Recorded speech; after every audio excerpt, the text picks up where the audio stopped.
had me at Cello, Cello. You had me at Cello. You had me at Cello. Oh, you had me at Cello. Hello, everybody. It is 5 o'clock on a Friday again. And once more, I hope you've had a great week of playing and practicing and taking advantage of all the wonderful free things that are out there on the web at the click of your finger, including stuff that you had me at Cello, including resources on available through Lawrence University and the many students who have come from Lawrence University, so many of whom would not have gotten where they are without the help of Professor Janet Anthony, who's my guest this week. How are you, Janet? I am doing great, and it is such a pleasure to be here with you. Excellent. It's delightful to have you. So can you introduce yourself a bit and give your musical background? Sure, I'd be happy to. So cellistically speaking, I am a late bloomer. I started out with the piano when I was 6 years old and loved my piano teacher. And she, alas, had a stroke and was no longer able to teach. And my folks sent me to a woman who had amazingly long hair, but that was really the only thing that I liked about her, her really long hair. And it didn't last long. It didn't go that well. And as was the case with a number of people, when I was in the fourth grade in Tucson, a sixth grade class came and played for us, and a friend of mine was playing the cello in that, and I thought I'd start out with that. I didn't start taking lessons until I was in eighth grade, middle school. And I sort of cringe to say this now. I would barely touch the instrument during the week, but I had a teacher. You know, teachers are so important. I had somebody who really inspired me and excited me, and I started going great guns when I was a sophomore in high school. That's when I really developed a passion for the instrument and began to practice like crazy. So somewhat late start, I would say, but one that that worked out well for me. So I started taking the cello seriously in high school. I spent my first couple years of university at the University of Arizona, where I studied with Gordon Epperson, a phenomenal pedagogue and person. I went to DeKalb, Illinois after that, and wound up spending 3.5 years in Vienna, in Austria, at the Hochschule für Musik und Darstellende Kunst, where I studied with the cellist of the Alban Berg String Quartet, Valentin Erben, and then with Tobias Kühne, who was head of the string department there, with master classes with Andre Navarra and Heinrich Schiff, and incredible people. Actually, Vienna at that time, there were, I'm showing my age, this was in the late 70s, early 80s. There were 3 orchestras in Europe at that time that had no women in their ranks. 2 of the 3 were in Vienna, the Philharmonic and the Symphony. The third one was in Berlin. But I played with every other orchestra in the city. For a city of 1.2 million people, I think it was then, there were 7 full-time professional orchestras, which is sort of amazing, and 3 opera houses with their own orchestras and a comic opera house and all of that. And I was fortunate enough to be able to substitute and gig with almost all of the other ensembles in town that permitted women. So after that, I came back to the States, finished up my bachelor's degree on the 8-year plan in Tucson with Gordon, and then went to SUNY Stony Brook for my master's, where I studied with Tim Eddy.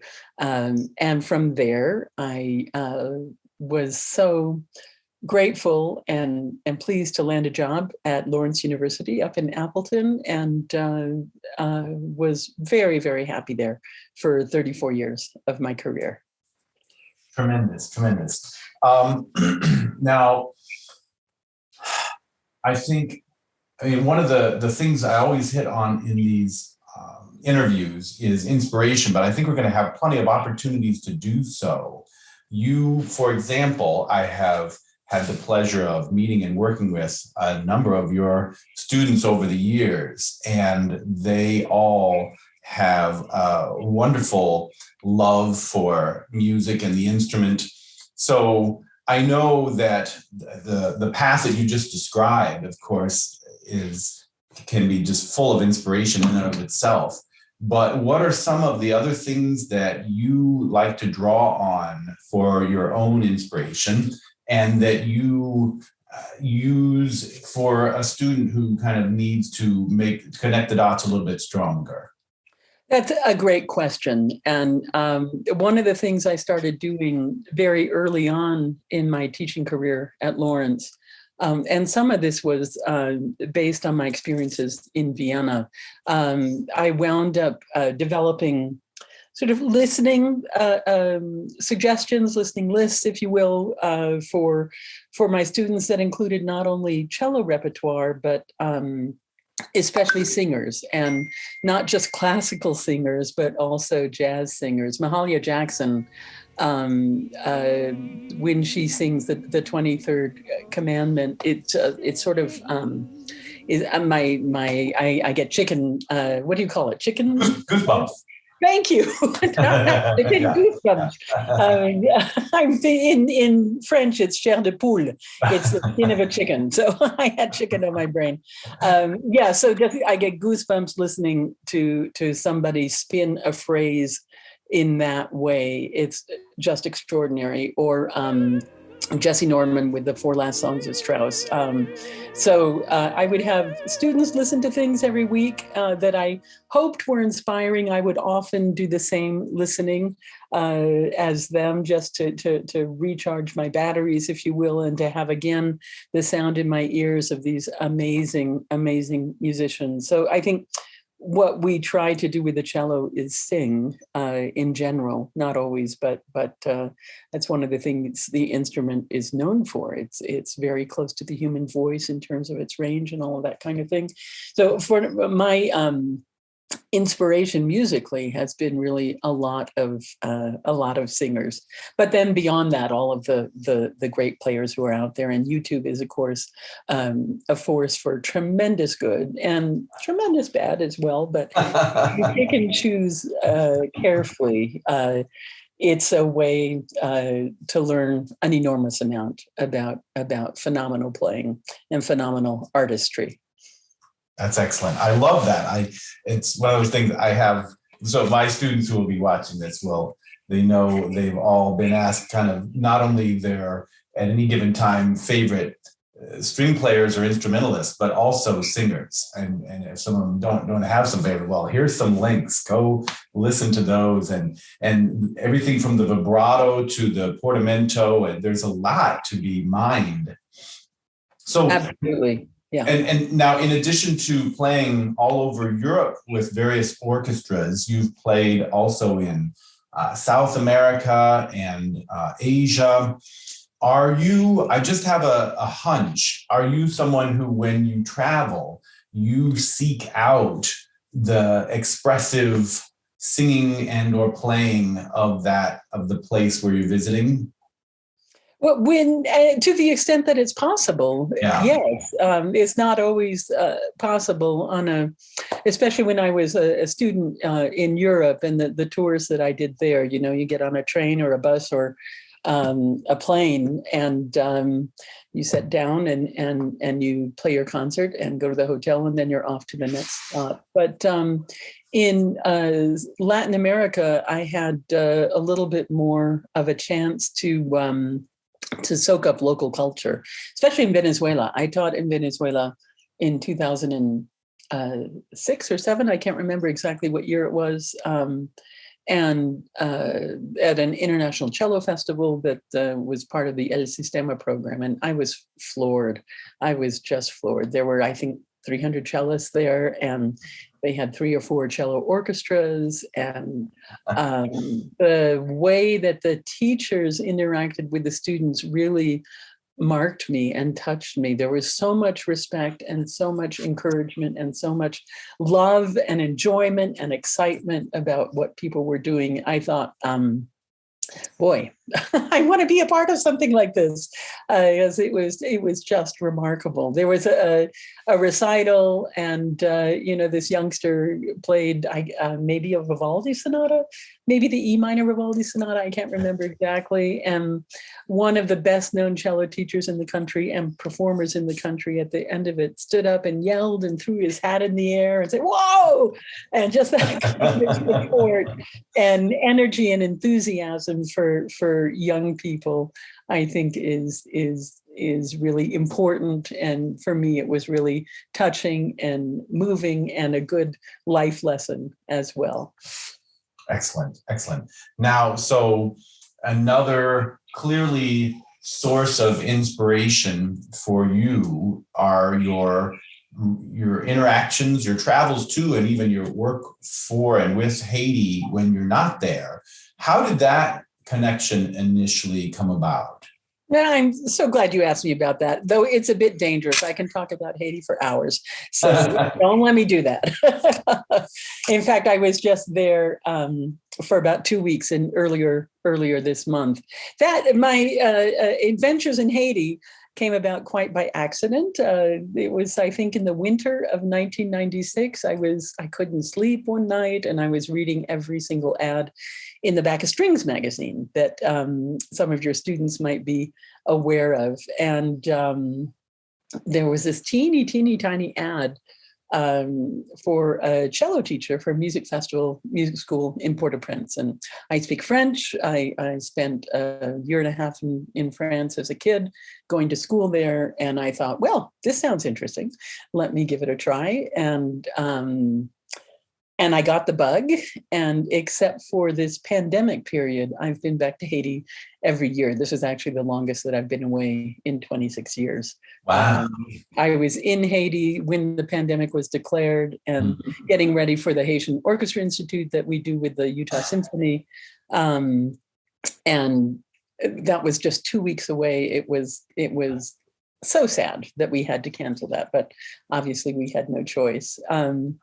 And yeah, so that's how that began. And I've been going back every year since. And over the years, I took more than 70 Lawrence students with me. I taught a Creole class for them that included language and culture so that they had a sense of, what type of space they were going into. And I always had them read Mountains Beyond Mountains by Tracy Kidder about the remarkable life of Paul Farmer, who died actually Monday night, quite unexpectedly at age 62 in Rwanda. He's a co-founder of Partners in Health.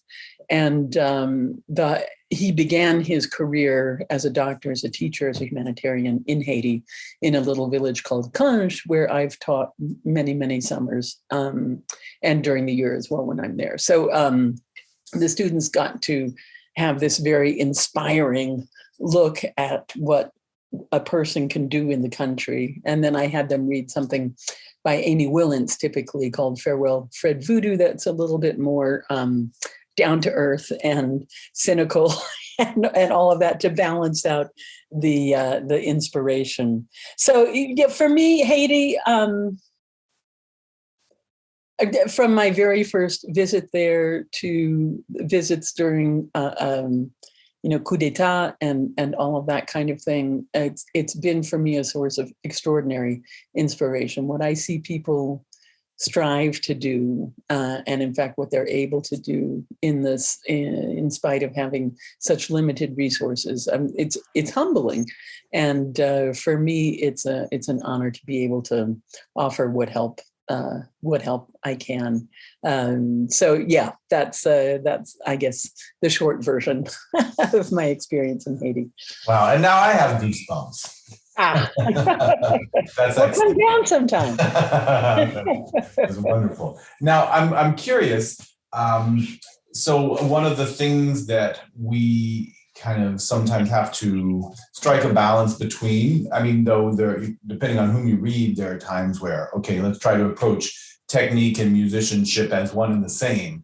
But there can be a degree to which, if you're working with a student, and whether it's because they don't have access to regular lessons, or maybe the instrument that they have to work with, or something. There can be all sorts of factors affecting the technical end of things. But then there's also the degree to which you want to just kind of help lead them to discover the joy of interpreting a piece and just creating, expressing through music anything that they want to express. Do you have a particular philosophy about balancing those or how they interact?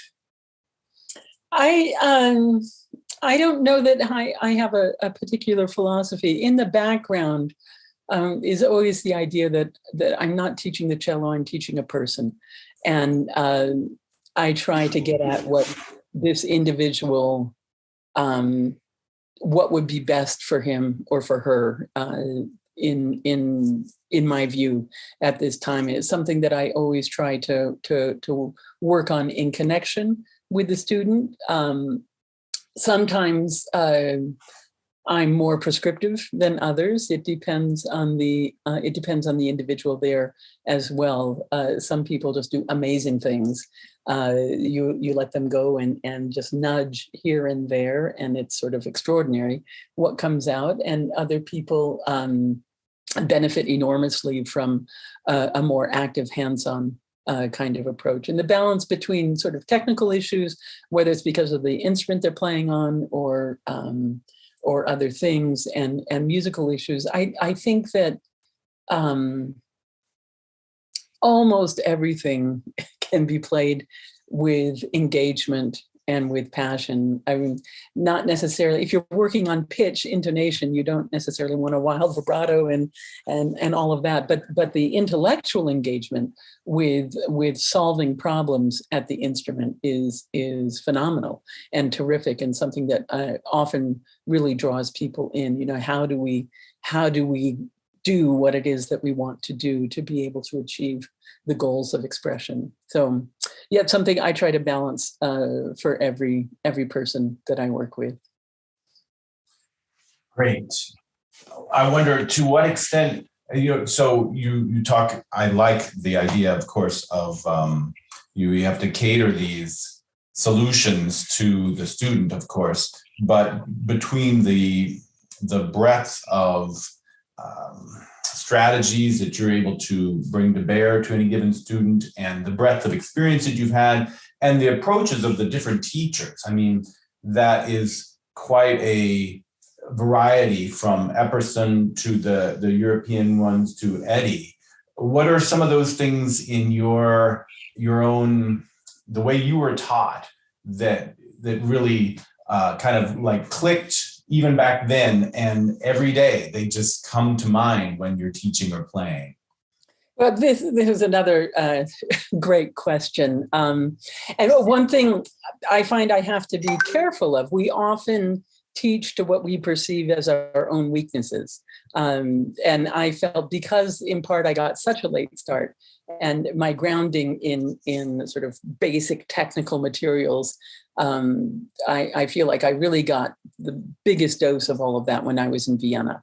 And I was grateful for that, because it really pushed my playing to a different level. And that was incredibly useful for me. So I have to watch out that I don't overlay that approach with all of my students. So I try to give everybody, of course, a good technical foundation, and remove fear of the upper register or whatever it might be, through close acquaintance, through lots of practice and repetitive, thoughtful practice. But yeah, I think from my own background, that is what impacted me the most, were my studies in Vienna. Both of my teachers had studied with Navarra, who had a whole method and a whole routine that I took some of, definitely, and have incorporated that and made that my own. But the underlying joy of music making has to be there as well. Wonderful. So, upcoming concerts or projects, what do you have? What else do you have going on in 2022? Well, so not just before the pandemic started, but in the summer of 2019, I was playing Bach Festival in Peoria, which was run by actually the man who brought me to Haiti for the first time. I had played the Bach suite that they engaged me for, and Sunday morning before the cantata performances that were scheduled, I was out on a walk and I tripped and fell. And I have a plate and 9 screws in my right wrist. So it took quite some time to heal from that. And when I came back from Haiti in March of 2020, I wound up, we have dogs that love to chase rabbits, and I was taking one out and we got all tangled up and I cracked my elbow, my left elbow. So that actually took longer to heal than the wrist. But I've started playing comfortably again. I've done 3 or 4 or 5 concerts with the New Mexico Philharmonic, and I've got a planned recital in Tucson of music by Haitian composers for cello and piano and for cello ensemble. And beyond that, in the summer, I hope to go back to Haiti, and there's always a lot of performing there, chamber music and solo repertoire as well. And the Haitian program will probably take on the road in the Southwest, a couple different venues in Arizona, in New Mexico, perhaps in Colorado as well. Looking forward to all of that. There's some amazing repertoire, especially for cello ensemble, but also for solo cellos. If you want any, let me know. I can provide links to all of that stuff. I'll take you up on that. Excellent. It's wonderful. It's a wonderful instrument we play. And the repertoire is staggeringly vast and growing all the time. It really is. Well, excellent. Well, thanks so much for your time, Janet. This has been a wonderful treat. Benjamin, it's been such a pleasure to reconnect with my Wisconsin past. It's really nice to do.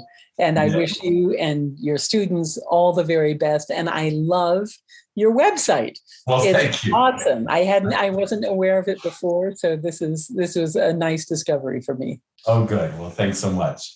And best of luck practicing this weekend and the coming week, everybody out there, and we'll see you next Friday. Thanks a lot.